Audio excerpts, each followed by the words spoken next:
Hello, வணக்கம். Welcome to Kannana கண்ணே channel. இன்றைக்கி நம்ம என்ன பார்க்க போகிறோன்னா, ரொம்ப டேஸ்ட்டாக இருக்கக்கூடிய, அதே சமயம் ரொம்ப ஹெல்த்தியாக இருக்கக்கூடிய ஒரு அருமையான மதிய உணவு தான் குழந்தைக்கு எப்படி பண்ணலான்னு பார்க்க போகிறோம். இந்த உணவு செய்யும் போது குழந்தைங்க மீதி வைக்க மாட்டாங்களா அப்படின்னு நமக்கு தோணும். ஏன்னா இதோட சுவை அவ்வளோ நல்லா இருக்குங்க.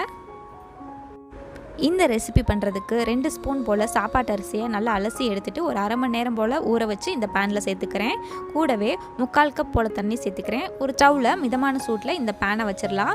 அது பாட்டுக்கு ரெடி ஆகிட்டு இருக்கட்டும். இந்த பக்கமாக நம்ம ஒரு மிக்ஸி ஜாரில் 1 டேபிள் ஸ்பூன் அளவு துருவன தேங்காய், ஊற வச்சு தோல் எடுத்த 2 போல் பாதாம், அதுக்கப்புறம் ஊற வச்ச 2 போல் பேரிச்சம்பழம் கொட்டை நீக்கிட்டு இதில் சேர்த்துக்கலாம். கூடவே 1/4 கப் அளவு மட்டும் தண்ணீர் சேர்த்துக்கிறேன். இதை இப்போது நல்லா மையாக அரைச்சி எடுத்து வந்துடலாங்க. இதோட 2-3 போல் ஏலக்காய் விதைகளோ இல்லை ஏலக்காய் பவுடர் ஒரு பிஞ்ச் அளவு கூட சேர்த்துக்கலாம். நான் இன்றைக்கி சேர்த்துக்க மறந்துட்டேன். இதை இப்போது நல்லா வடிகட்டி எடுத்துடலாங்க. இதை இப்போ தனியாக எடுத்து வச்சிடலாம் இந்த தேங்காய் பாலை. அடுத்து ஒரு சின்ன சைஸ் ஆப்பிள் எடுத்துக்கிறேன். இதோட பாதி அளவு மட்டும் நமக்கு போதும். அதை தோல் சீவிட்டு நல்லா சின்ன துருவலாக துருவி வச்சுக்கலாம். இந்த துருவன ஆப்பிளையும் தனியாக எடுத்து வச்சுக்கலாம். இப்போ ஸ்டவ்வில் பார்த்துடலாம். இந்த ரைஸ் நமக்கு அழகாக ரெடி ஆகிடுச்சு.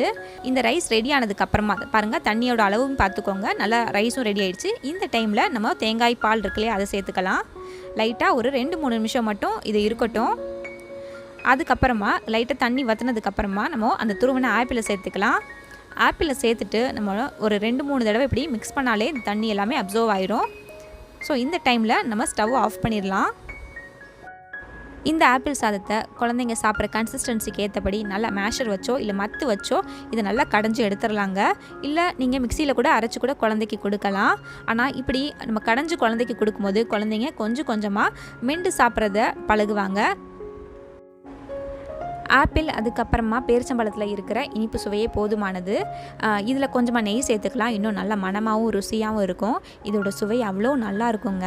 அப்படியே பொங்கல் சாப்பிட்ற மாதிரி இருக்கும். ரொம்ப டேஸ்ட்டாக இருக்கும். கண்டிப்பாக இந்த ரெசிபி நீங்கள் ட்ரை பண்ணி பாருங்கள். ட்ரை பண்ணி பார்த்துட்டு உங்கள் வீட்டு குட்டீஸ் எப்படி சாப்பிட்டாங்கன்னு கீழே மறக்காமல் கமெண்ட் பண்ணுங்கள். உங்களுக்கு இந்த வீடியோ பிடிச்சிருந்துச்சுன்னா மறக்காமல் லைக் பண்ணுங்கள், கமெண்ட் பண்ணுங்கள், ஷேர் பண்ணுங்கள், சப்ஸ்கிரைப் பண்ணுங்கள். நன்றி.